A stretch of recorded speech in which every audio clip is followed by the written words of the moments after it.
Welcome to People Want to Know, a segment where we take your social media questions and we answer them. I'm JP Dominguez. Thank you guys for coming back every week. This week we're doing part 2 of our series regarding AB 60, a California driver's license bill that was passed that allows undocumented immigrants to apply for a driver's license, and we know there's many questions. So this week we have, again, Chirla's policy advocate, Rita Medina. Thank you so much for being here. Yeah, thank you for having me. Ready to answer some more questions? Yes, let's do this. So let's go over the 5 common mistakes that you're seeing right now where people are having issues with applying for driver's licenses. To forewarn people that are still preparing, still studying, so they don't make the same mistakes. What do you think about that? So I think the biggest mistake is, first of all, just making the appointment and the location. So some people don't know that you should probably make an appointment before you go into the DMV. And if you don't, you can only go as a walk-in into these specific driver's license processing centers. And you can find those locations online on the DMV AB 60 website. Great. So what are people having issues with so they know what to study for?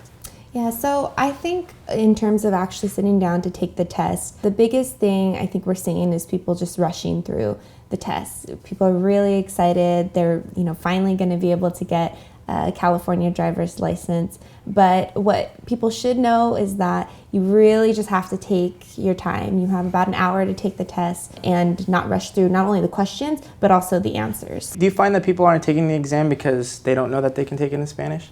So I think we see a lot of people who go to the DMV and actually know and expect to be able to ask for the test in Spanish. Mm-hmm. The other thing is, if you're someone who wants to get an AB 60 license and you can't read or write Spanish, you can also ask to take the test orally. I think that's the thing that some people don't know that you can do, and that's very much available. You just have to ask for it. Great, that's great info. So Rita, I want to know what you've experienced and something that maybe you want to give a tip to the community. So one of the things that I think a lot of people don't know, anybody who walks into a DMV, if you feel like there's an issue between yourself and the person who's handling your application, or you feel uncomfortable about something that they're asking you to do or questions, you have the right to ask to speak with the DMV manager. So the only thing I would say is that may take a little bit of time, extra time in your process, but that is someone who is kind of a step above the person that you're dealing with at the window. If you feel like you really have a legitimate concern and complaint, don't be afraid to ask for a DMV manager. That's what they're there for. They're there to solve any kind of problems that may pop up there at their DMV. Let's go over the last mistake, and I think this is the biggest one to forewarn our community. What is the messaging from the DMV to our community who's applying to make sure that they don't fall into the trap of fraud or being misrepresented?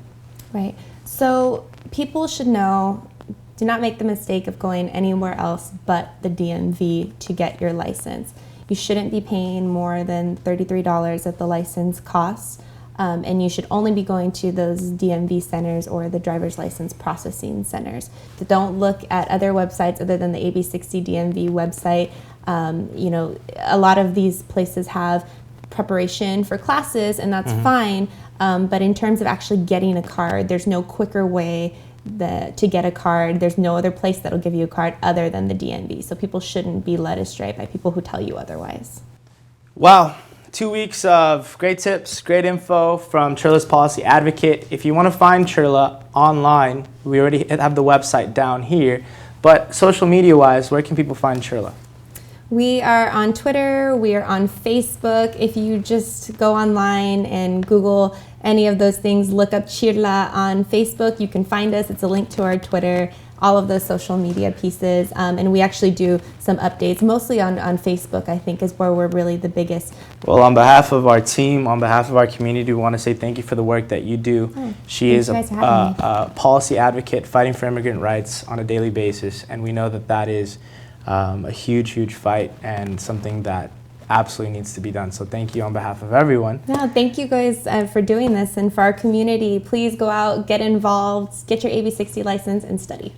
Thank you for being here, Rita. No problem. And for you guys, thank you guys for joining us every week on People Want to Know. Make sure to subscribe to this YouTube channel, leave some comments below, check out those social media sites. There's no excuse not to be informed, and we'll see you guys here next week on People Want to Know. Wait, don't go anywhere. Please subscribe to the left. And watch our videos below.